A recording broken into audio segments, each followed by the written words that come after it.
gritábamos en contra de Díaz Ordaz.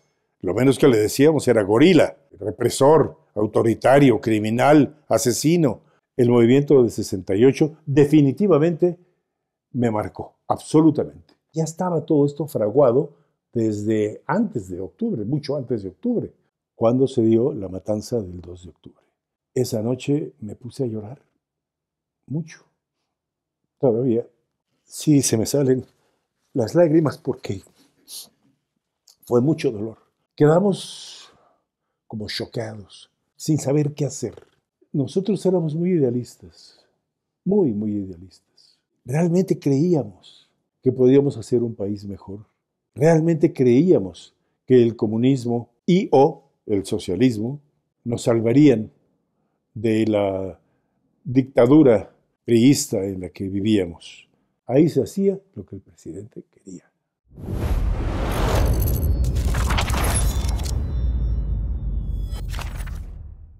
Soy Mario Díaz Mercado, actor y locutor, y lo he sido desde hace muchos años. Acabo de cumplir precisamente 50 años de haber empezado en la locución. Y de la actuación empecé antes, creo que como 55 años más o menos en la actuación. ¿Y cuántos años tienes? 73, yo nací ya después de Cristo, en 1949. Entonces, bueno, tú estuviste, Mario, en el movimiento estudiantil de 1968. Entonces, si mis matemáticas no fallan, en octubre, digamos así, del 68, tenías casi 19 años, ¿cierto? El movimiento fue en octubre, septiembre, bueno, desde el 26 de julio, en fin, todo. Tenía yo realmente 18 años, sí. Y cuéntanos, Mario, antes del movimiento estudiantil, ¿cómo era tu vida escolar, social y familiar antes de que empezara ese movimiento? Mi vida siempre fue de una familia disfuncional. Eh, Mis padres se habían divorciado cuando yo tenía 5 años. Yo no, ni siquiera lo sabía. Yo veía que mi papá se iba y luego de repente los veía que regresaban, en fin. Y esta familia disfuncional a lo que obligó era a dividir a los nietos de mis abuelitos. Dividir quiero decir que unos vivíamos con una abuelita y otros con otro en temporadas, o nos intercambiábamos. Y yo viví mucho más tiempo con mi abuelita paterna, que, hay que decirlo, era una mujer que no tenía la obligación de cuidarnos. Sin embargo, lo hizo, no nada más me cuidó a mí, sino que nos cuidó a todos los nietos, incluidos mis primos, con los que conviví, compartí y viví gran parte, digamos, de mi pubertad y adolescencia con ellos. Mis hermanos vivían algunas veces ahí conmigo, otras veces por su lado, con mi mamá o con mi papá, en fin. Era una familia muy disfuncional en ese sentido. Pero bueno, ¿cómo era mi vida en la escuela? En la escuela, la verdad es que yo era muy feliz, porque me refugiaba de muchas cosas y porque descubrí ahí lo que ya traía yo, que era mi vocación por ser actor. Y ahí empezamos a hacer grupo de teatro que hasta la fecha muchos seguimos frecuentándonos o hablándonos o tenemos grupos, etcétera. Y ahí empezó después, como yo en la prepa 4, en el turno vespertino, era, digamos, uno de los personajes conocidos porque hacía yo obras de teatro y me veían. Entonces, también tenía yo inquietudes políticas izquierdosas, aunque no tenía ni idea realmente de lo que era la izquierda, esa es la verdad. Pero bueno, la planilla, ¿qué creen? ¿Qué color creen? Roja, me postula para ser presidente de la Sociedad de Alumnos en 1968. Y pues el movimiento ya se estaba fraguando, ya estaba el comité de huelga. No nos sentíamos tan oprimidos, lo veíamos como algo natural. Es decir, había cosas que se podían y hay cosas que no se podían, pero pues tocaban mucho las piezas de Óscar Chávez, por ejemplo, la de Román Castillo, la de Marihuana. Luego los ejes de mi carreta, de Atahualpa Yupanqui. También había compañeros que sacaban la guitarra y se sabían las canciones de Violeta Parra, la de Volver a los 17, que para nosotros era, ¿cómo que volver a los 17? Pues si tengo 17 o tengo 18. No entendíamos algunas cosas y algunos se sabían las historias de Violeta Parra o de Atahualpa Yupanqui, pero otros no, estábamos en la ignorancia total. Pero nos gustaban todas esas canciones. Y cuando digo que en la prepa me sentía yo muy feliz, es porque no me sentía tan oprimido. Y éramos como un grupo de compañeros rebeldes, sí. Sí sentíamos, claro, que había opresión, que había limitaciones, que había cosas que no se nos permitía hacer. Ahora, en el terreno político, evidentemente había muchísima limitación, porque en nuestro país el PRI gobernó con mano de hierro, aunque como nosotros nacimos ya con el PRI, como que no sentíamos cuál era la diferencia hasta que empezamos a conocer otras realidades en otros países y la Revolución Cubana. Y la Revolución Cubana para nosotros significó algo muy importante, que se podía vivir o aspirar o tener el ideal de vivir en el socialismo o en el comunismo, pensando que todos podíamos ser iguales y que la justicia era justa para todos. Eso es lo que pensábamos. Idealizábamos mucho al Che, a Fidel, que bueno, Fidel era un genio y un gran estadista y un hombre preparadísimo. Pero la Revolución Cubana la idealizábamos más de lo que realmente en el fondo era, porque ya con los años, con la edad, con las experiencias y con todo lo que ha sucedido y en las condiciones en las que actualmente se encuentra el mundo, vemos que era, como se dice vulgarmente, era muy otra cosa la realidad. Pero en ese momento no. Nosotros estábamos enamorados de la Revolución Cubana, defendíamos a la Revolución Cubana, no existían en ese momento, estoy hablando de 1968-69, no existían ni Pablo Milanés ni Silvio Rodríguez, los voceros musicales de la Revolución Cubana. Pudimos conocer a través de esas canciones a la Revolución Cubana, y se acabó la diversión, llegó el comandante, mandó a parar. Esa era una de las canciones de Carlos Puebla. Y como esa, varias otras. Y ese era nuestro ideal. Entonces sentíamos que nuestro país ojalá fuera como Cuba. Ese era nuestro ideal, pensando que pues Cuba era lo máximo.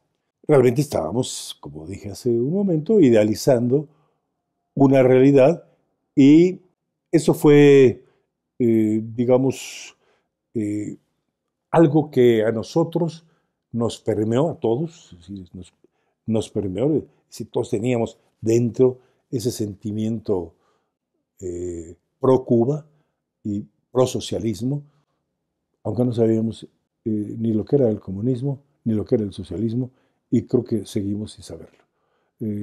Cuba, lo mismo que la Unión Soviética y lo mismo que China y que Vietnam, que todos estos países, y ahora los de América Latina, ni son comunistas ni son socialistas. Son estados autoritarios y dictatoriales. Pero en aquel entonces lo idealizábamos mucho. Podríamos decir que en el ambiente en el que tú te movías se respiraba la política, la grilla en general, o sea, eran chavos que sus conversaciones trataban de eso o no. ¿Cómo era? Sí, yo tenía un amigo, Juan Alberto Green, 10 años mayor que yo, que estudió la preparatoria en el mismo grupo que yo, nos hicimos muy amigos, y para mí era como una figura paterna, me ayudó mucho, orientándome en muchas cosas, y nos hicimos de un grupo en el 68 precisamente para politizarnos, para platicar, intercambiar ideas, organizarnos, ver qué hacíamos, cómo volanteábamos, etcétera. Y no lo sabíamos. Yo me enteré años después y lo supe perfectamente porque había un personaje que nada más lo conocíamos por su nombre, creo que se llamaba Alfredo, pero no estoy seguro, pero se apellidaba López, y otro que se apellidaba Rosas, y eran dos de los que estaban muy bien formados políticamente, que se veía que habían leído muy bien sobre política, y ellos eran quienes nos adoctrinaban, digamos, en ese sentido. Entonces formamos este grupo, y que fue el que me lanzó después como candidato a la presidencia de la Sociedad de Alumnos Vespertina en la Preparatoria 4, justo en el 68, y nos reuníamos en un restaurancito, pero éramos varios, éramos promedio como de 15, más o menos, a veces eran 10, todos de la Prepa 4. Pero estos dos personajes estaban infiltrados. Y yo me di cuenta muchos años después, pero muchos años después. ¿Infiltrados de dónde? Infiltrados del gobierno, de la Secretaría de Gobernación seguramente, o de alguna institución policíaca o de inteligencia, porque este personaje, Alfredo López, creo que es que no estoy seguro de su nombre, pero sí del apellido. Este personaje lo vi años después como organizador y dirigente de una de las agrupaciones sindicales progobiernistas, y él estaba justamente como miembro funcionario de este sindicato. No me preguntes cuál, pero era algo que tenía que ver con campesinos. No sé si era la CROC, o era, que es la Obrero Campesina, o era alguna de estas. Pero ahí estaba él, y entonces ahí fue donde me di cuenta, este tipo era desde la Secretaría de Gobernación. Del otro, Rosas, no me consta, pero ya haciendo una serie de elucubraciones, y no nada más elucubraciones, sino viendo ciertas señales, yo digo, este tipo era muy joven como para estar tan adoctrinado, y además, ¿por qué no era él el candidato a la presidencia de la Sociedad de Alumnos? ¿Por qué yo? Que yo era además, sí, digo, en muchas cosas sigo siendo, pero yo era muy ignorante en cuestiones políticas. Entonces, seguramente estos pensaban ponerme para manipularme y hacer pues lo que ellos pretendían en la sociedad de alumnos. En fin, yo pertenecía al grupo de teatro de la prepa y eso a mí me hacía feliz, y mi actividad política me gustaba mucho, y eran dos cosas que me complementaban. Pero ahí todavía no empezaba el movimiento. Estaba Cocinándose. digamos que ya había pasado lo de la represión, ese enfrentamiento entre la prepa 5, la Boca 5 y la preparatoria Isaac Ochoa Terena, fue reprimida, y eso marcó el inicio, sí, ya de las protestas estudiantiles. Se unió con la marcha del 26 de julio, en donde se enfrentaron grupos, unos movidos por el gobierno y otros verdaderos estudiantes, y entonces ahí empezó ya el movimiento. Estábamos en ese entonces preparando toda la campaña en la casa de uno de los compañeros que vivía cerca de la prepa.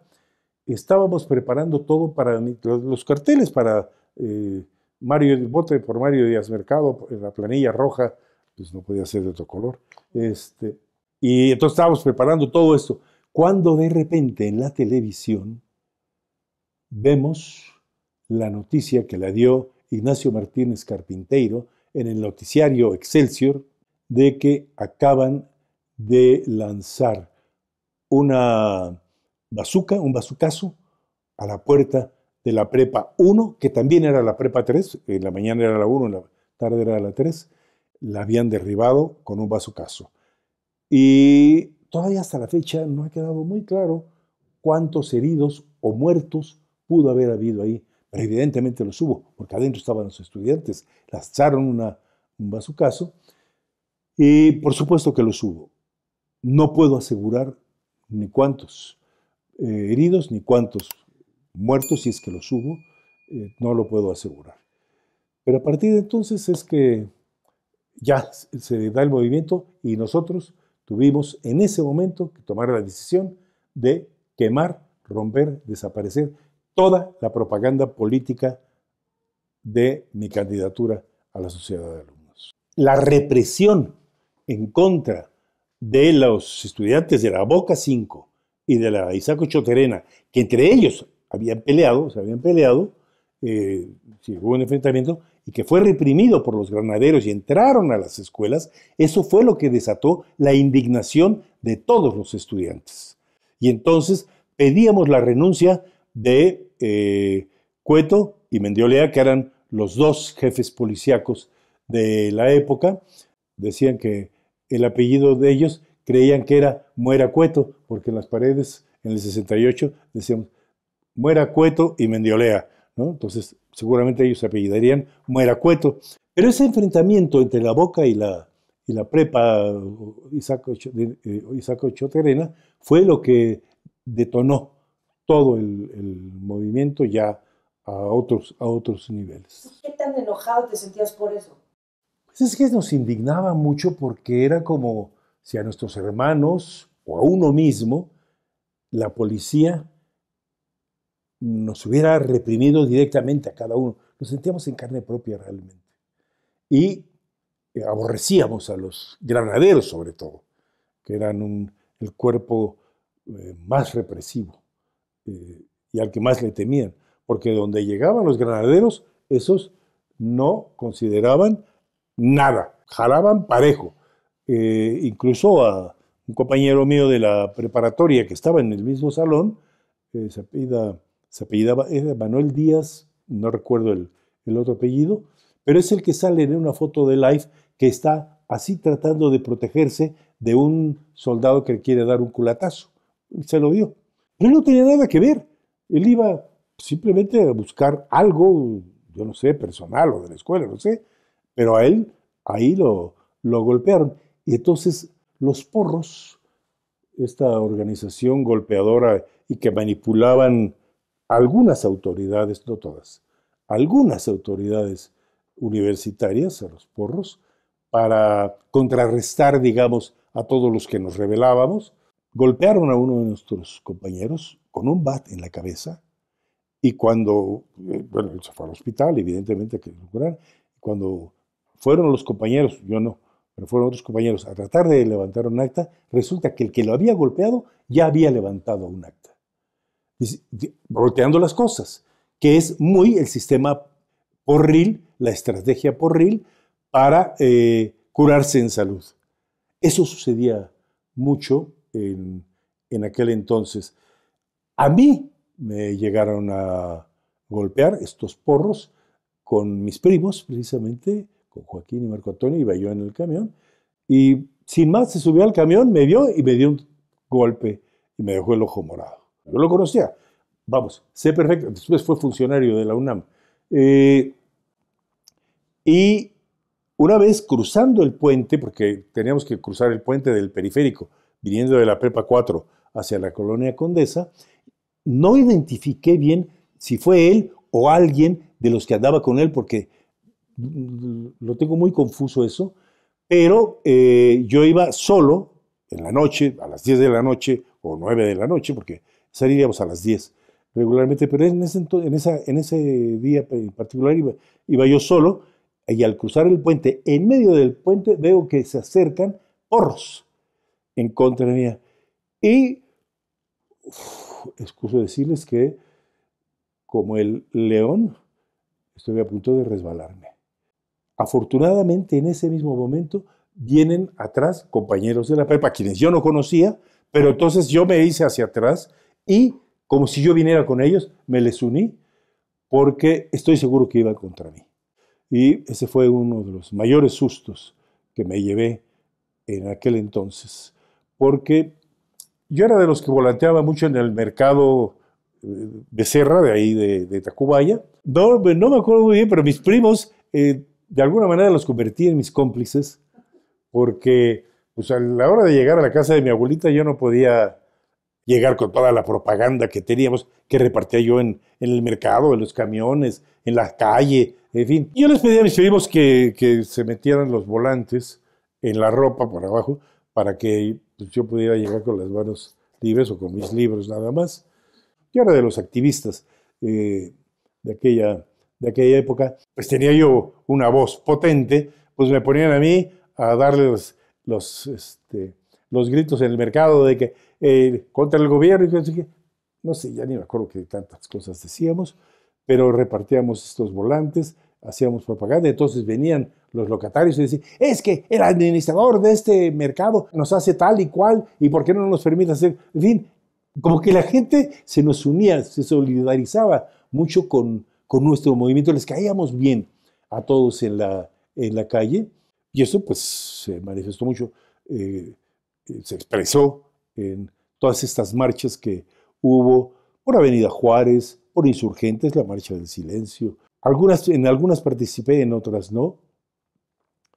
Y bueno, todo este ambiente convulso sirvió para tomar una postura, para radicalizarnos, pero no todos estábamos conscientes o preparados.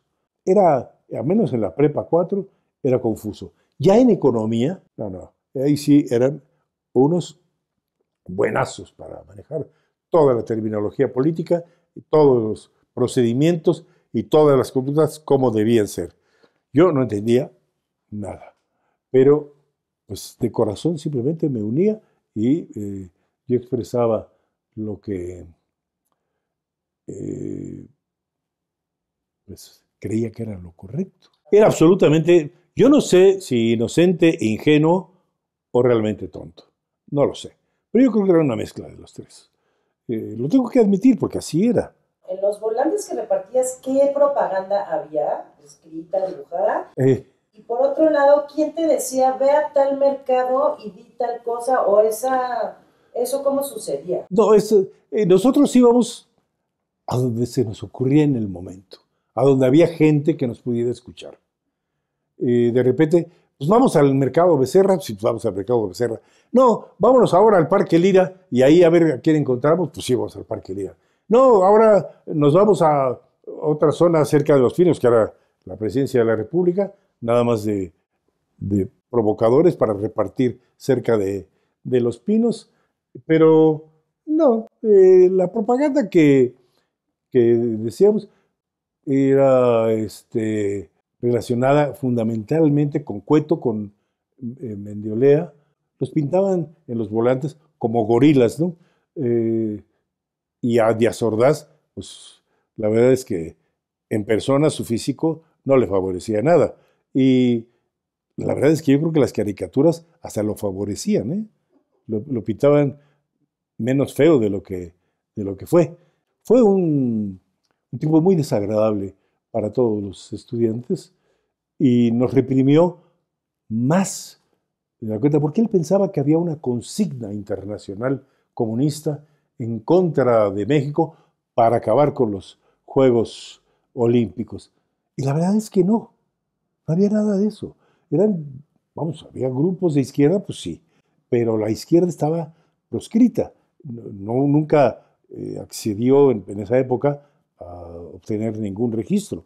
El único que estaba registrado era el PAN y el PARM, que era el Partido Auténtico de la Revolución Mexicana, que había fundado Ruiz Cortines en su sexenio, y permanecía, eran exmilitares y después se dividieron civiles, pero era, digamos, la pantalla, el PAN no, que eran intelectuales de valía y que formaron este partido para realmente hacer una oposición al PRI, pero muy acotada, muy acotada. No tuvieron ningún tipo de oportunidad para poder ni siquiera obtener una diputación o algo así. No, era el PRI y ahí se hacía lo que el presidente quería. Bueno, y entonces, ¿cómo se fue haciendo cada vez más álgido el movimiento? ¿Cómo empezaron a manifestarse con cada vez mayor Bueno, por las marchas, esto se organizaba pues a través de heraldos, vamos a decirlo así, que venían de la universidad, principalmente de la Facultad de Economía y de la Facultad de Filosofía también, eh, Contaduría, eh, y de todas las escuelas y facultades. Se corría la voz y entonces iban y pues, a los que formábamos parte de los comités de las preparatorias y de las escuelas, etcétera, ahí se difundía todo. Por cierto, en ese entonces yo estaba haciendo mi servicio militar y me tocó la prepa 8 precisamente, para hacer el servicio militar, y ahí iban los militares a adiestrarnos. Y precisamente en septiembre se suspende el servicio militar y nos dicen, váyanse a sus casas, ya no va a haber servicio militar. ¿Y qué vamos a hacer? Ya les diremos después, les haremos llegar la información, pero se van. O sea que ya estaba todo esto fraguado desde antes de octubre, mucho antes de octubre. Y entonces, bueno, pues sí, nos fuimos a nuestras casas, ya no nos veíamos en la preparatoria, porque además la prepa 4 fue acordonada por soldados. Entonces estaba tomada por los soldados afuera, no entraron al recinto. O bueno, no sé si entraron, pero no nos consta, a mí no me consta. Íbamos ahí y de repente pasaba uno junto a ellos y ellos estoicos, digamos, nada más viendo, y nosotros los veíamos con una cara de odio. No recuerdo haberles ni gritado ni dicho nada porque pues era más el miedo. Si hubiéramos gritado o algo, capaz que había civiles también por ahí encubiertos que nos hubieran agarrado o por lo menos dado una golpiza, seguramente, no lo sé, pero no hacíamos ninguna manifestación. Solamente nos dolió mucho que nuestras universidades, nuestros colegios, nuestras escuelas, nuestras facultades hubieran sido tomadas porque pues también entraron a la universidad y se llevaron presos a varios funcionarios, entre ellos Pablo Marentes, el rector Barrosierra, que era uno de los personajes más queridos por el estudiantado y que encabezó la Marcha del Silencio. Eso, Mario, cuéntame qué sentías cuando ibas a las marchas, porque yo he ido a marchas vaya, de mi época, pero es algo muy intenso estar en una marcha. ¿Qué Es que sentías? son diferentes a las marchas de hoy, porque aquellas marchas eran unas marchas fundamentalmente y principalmente, por no decir únicamente, de jóvenes. Gritábamos en contra de Díaz Ordaz. Lo menos que le decíamos era gorila, represor, autoritario, criminal, asesino. Y había pancartas y todo donde se manifestaba todo eso. Yo era, pues, bueno, uno más. Participé en pocas, no en muchas. ¿Y por qué no en muchas? Porque mi abuelita, precisamente, le habló a mi papá para decirle, Mario está metido en el movimiento. De manera que tienes que hacer algo. Mi padre vivía en Veracruz, concretamente en el puerto de Alvarado. Entonces mandó a una persona por mí para que yo me fuera a Veracruz antes de octubre, en septiembre del 68. La verdad es que sí la pasé mal en ese tiempo, porque sí, no obstante que no tenía yo dinero, no sé cómo lo hacía, pero conseguía la revista ¿Por qué? Que era la que pues, estaba más del lado, digamos, de la izquierda de la época, y donde se daba a conocer todo eso. Y fue en Veracruz. Yo estaba en Veracruz cuando se dio la matanza del 2 de octubre. Esa noche me puse a llorar mucho, todavía. Perdón, pero sí se me salen las lágrimas porque fue mucho dolor enterarme de que a muchos compañeros que no sé, conocidos míos directos, creo que ninguno, creo, no sé. No, nunca me enteré si algún conocido estuvo, no se supo. Pero sí me dolió muchísimo. El propio día 2 salió en las noticias y como en los portales de Veracruz había televisiones, ahí se dio la noticia, ya en la noche, y esa persona que había enviado a mi papá eh, vino a México otra vez y justo dice que oyó los disparos de Tlatelolco, eso me lo platicó después. Pero yo me enteré ese mismo día, por eso yo dije que yo en la noche me puse a llorar, esa misma noche del 2 de octubre, porque sí se supo. Y yo estaba muy metido en eso. Es muy posible que yo hubiera estado el 2 de octubre y quizás hubiera sido mi última participación en el 68, ¿no? No lo sé. Y metían en las noticias, obviamente.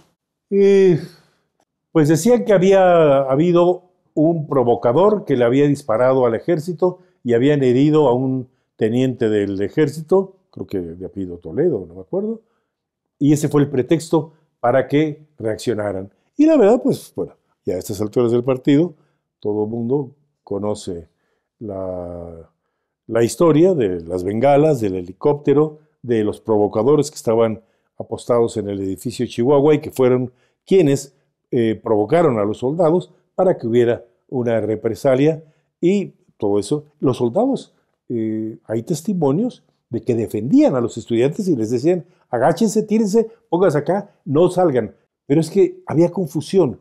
¿Te comunicaste con alguien y alguien te platicó cómo fue realmente? ¿Tenías amigos que sí estuvieron ahí pero se salvaron? Sí, sí, muchos, muchos. Y pues ya fueron muchas las historias, y algunas historias eran inventadas, otras eran reales y otras se quedaban cortas. Estabas en Veracruz el 2 de octubre. ¿En qué momento regresaste y cómo fue el regreso a clases? No me acuerdo exactamente la fecha cuando regresamos, pero sí me acuerdo que fue quizás en noviembre. Ya habían pasado las Olimpiadas. Quedamos como chocados, como no, sin saber qué hacer, para dónde movernos. Regresé a la Ciudad de México ¿y qué hacemos? No podemos hacer nada. Nos silenciaron, nos callaron, nos masacraron. Y entonces fue tanto mi dolor eh, por lo del 2 de octubre que me puse a escribir una serie de poemas, según yo poemas, y con eso armamos un recital de poesía coral, entre comillas, porque originalmente le habíamos dicho, porque estaba muy de moda además, recital de poesía de protesta. Dirigí este recital, me acuerdo que estaba Berenice Oliva, que era la que cantaba, Mario de Rugama, Tito Vasconcelos, Virginia Sousa, Carmen Sousa y un personaje que seguramente todos van a identificar, que se quitó el apellido paterno para usar el materno, se llama Rosa Gloria, yo en ese entonces era Rosa Gloria Vázquez Chagoyán, y después ella se dedicó profesionalmente ya al cine sobre todo, se puso Rosa Gloria Chagoyán, que fue mi novia en ese entonces, y nos presentamos en varios teatros, en el Teatro de la Preparatoria 4, en el Teatro La Unidad Cuauhtémoc del Seguro Social, y era precisamente conteniendo todo este sentimiento contra un gorilato, es decir, un gobierno represivo, autoritario, criminal, nefasto y repulsivo. Y era nuestra forma de canalizar nuestra repulsa, nuestro repudio a este gobierno de Díaz Ordaz, criminal. ¿Sientes que tu vida se definió, tu forma de pensar o tu forma de ser se definió por ese movimiento, por quién fuiste en esa época? Ah, no, claro. Sí, sí, sí. No, en definitiva sí. En definitiva sí. Sí, sí, por supuesto. Tanto en lo que yo tenía visorado para mi futuro como profesional, como en mis convicciones políticas. Creo que en esos dos aspectos el movimiento de 68 definitivamente me marcó, absolutamente. Y gracias a él, a lo mejor no gracias, dirán otros, pero gracias a él soy el que ahora soy. ¿Crees que sí generó algún cambio ese movimiento? Sí, sí, no, indudablemente que sí. Indudablemente que sí. Sobre todo gracias al doctor Barros Sierra, la universidad se fortaleció su autonomía, su soberanía, no obstante que el ejército la había tomado, no obstante que tomaron todas las instalaciones universitarias, el doctor Barros Sierra se puso frente al gobierno a exigirle que retiraran a las fuerzas militares y se enfrentó al gobierno de Díaz Ordaz. Nosotros éramos muy idealistas, muy idealistas. Realmente creíamos que podíamos hacer un país mejor. Realmente creíamos que el comunismo o el socialismo nos salvarían de la dictadura priista en la que vivíamos. Realmente lo creíamos. Y por eso luchábamos. Y yo creo que sí se marcó el inicio de lo que después vino con la reforma de Reyes Heroles en la época de López Portillo, de ya la apertura a todos los partidos políticos y el registro al Partido Comunista y al partido después el Socialista de los Trabajadores y después el Partido Mexicano Socialista, en fin, ya todos los partidos. Es decir, yo creo que sí, el 68 es el precedente de todo lo que vendría años después. Mirando hacia atrás, mirando en retrospectiva,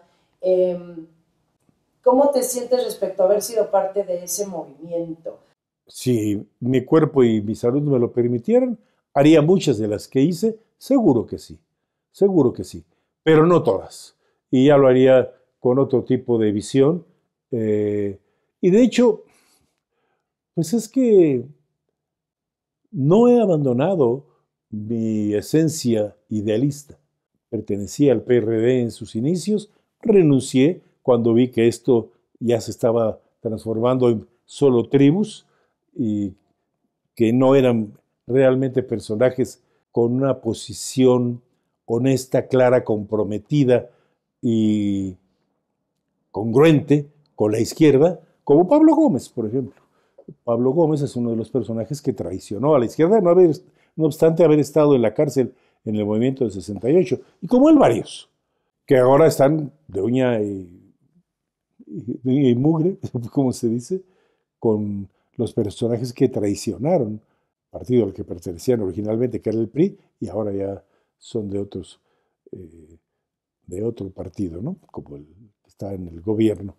En fin, todos estos personajes que se decían de izquierda, la verdad, la historia nos ha nos ha demostrado que no lo eran, o que lo eran de manera convenenciera y oportunista. Entonces, por eso te digo yo que no haría muchas cosas que hice, pero sí con un convencimiento de que tarde o temprano la izquierda, la verdadera izquierda, la izquierda justa, la izquierda libertaria, sin autoritarismos, sin dictaduras, sin imposiciones dictatoriales, en esa izquierda sigo creyendo, pero ya no es la misma izquierda de los años 60, por supuesto. Yo me he vuelto, digamos, más empático con la socialdemocracia. La socialdemocracia es pues, lo que se vive en Noruega, en Suecia, en Finlandia, en Dinamarca, en Suiza misma, no obstante ser un país profundamente capitalista, tiene muy buenas medidas de protección a sus ciudadanos, porque nadie me va a convencer de que el Estado tiene una misión prioritaria que debe ser predominante, y es, ante todo, conseguir el bienestar del ciudadano y de la sociedad. Ya hemos visto que ahorita en México, en posiciones predominantes, no hay izquierda. No hay izquierda. Eso es lo que he aprendido en estos años. A no idealizar la izquierda. Que sea uno de izquierda no quiere decir uno que tenga que aplaudirle a los dictadores de América Latina o de todo el mundo. Ya hay muchas cosas que no haría, que no repetiría, pero hay otras en las que estoy absolutamente convencido de que deben ser. Y una de ellas es no tocar la Constitución, sobre todo en aquellos rubros que protegen a la ciudadanía y a la sociedad. Se ha, desgraciadamente, trastocado el espíritu en algunos artículos, el 27 y el 28, por ejemplo, y por eso es que ahora lo del petróleo está como está, o el artículo 130, la Ley Federal del Trabajo, en fin, estos ya se han trastocado, se han tergiversado, y creo que hay que hacer una nueva constitución con el espíritu original que los animó, que fue el conseguir la salud social y la protección del ciudadano en los aspectos de justicia, de trabajo, de economía, de salud, de educación, que yo creo que son fundamentales, importantísimos, para que una sociedad pueda avanzar. Y lo primero que quitan cuando hay recortes es el dinero a la cultura. Y sin la cultura no hay sociedad. La cultura cuesta, y cuesta mucho, sí, pero cuesta más no tenerla. ¿Qué sientes de haber sido parte de esa generación que hizo historia? La verdad es que siento que no lo logramos. Dejarles un mundo mejor a nuestros hijos, por desgracia, no lo logramos. No sé si estoy orgulloso de haber pertenecido, de pertenecer a esa generación, no lo sé, pero siento que si les fallamos, no fue ni por perversidad, ni por falta de ideales, sino porque ganó, en todos sentidos, la corrupción. La corrupción no solo económica, sino política, educativa, sanitaria.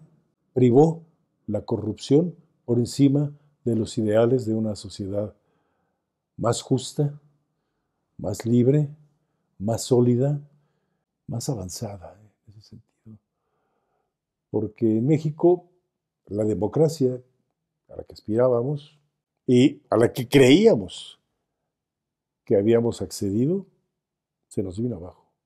La democracia es un valor que, no obstante que no es perfecta, lo decía Churchill, la democracia no es perfecta, pero es lo mejor que nos hemos podido dar.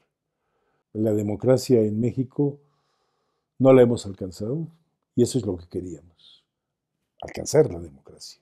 No creo que sea válido que nos vanagloriemos por haber conseguido las pocas cosas que quizás se consiguieron, pero como decía mi queridísima y ya desaparecida, mi queridísima amiga María Victoria Llamas, por mí no quedó. Y creo que eso es lo que nuestra generación puede decir. Por nosotros no quedó. Soy Mario Díaz Mercado. Pertenezco a una generación de idealistas que quisieron hacer de México un mejor país.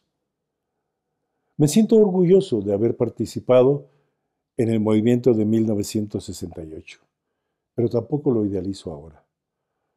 Pudimos haber hecho más, sin duda. Hicimos lo que nos correspondió en aquel momento, nos equivocamos, sin duda. No estuve el 2 de octubre, porque no me tocaba morir.